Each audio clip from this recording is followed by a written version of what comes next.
Okay, I'm going to read an extract from the book. It's actually just before the prologue and explains why it's called Killing the Cranes.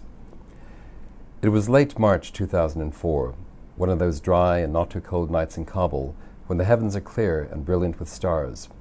I had just spent the evening with Masood Khalili in the house built by his father, the late 20th century Afghan poet Khalilullah Khalili, on the western outskirts of the capital. The younger Khalili had been with Northern Resistance leader Ahmad Shah Massoud when he was assassinated by two al-Qaeda suicide bombers on September 9, 2001. He was still finding it difficult to concentrate for long periods, having sustained severe injuries with over 200 pieces of shrapnel in his body. Khalili was now Afghanistan's ambassador to India.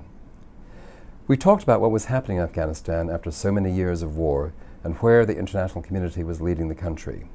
For Khalili, with so many human beings killed since popular revolt first broke out in the summer of 1978, so much of his homeland destroyed, Afghanistan had become a nation traumatized. If Afghans wished to emerge intact, they had to undertake a long and difficult spiritual recovery. Above all, he argued, they had to assume their own responsibilities. Afghans were in denial about who and what they had become.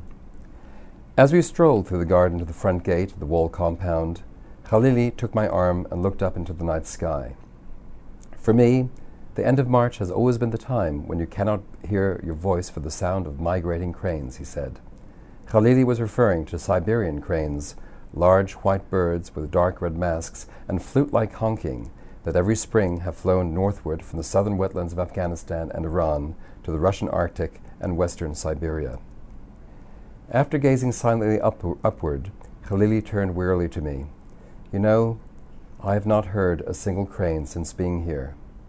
He paused and then shook his head. Have we even killed all the cranes?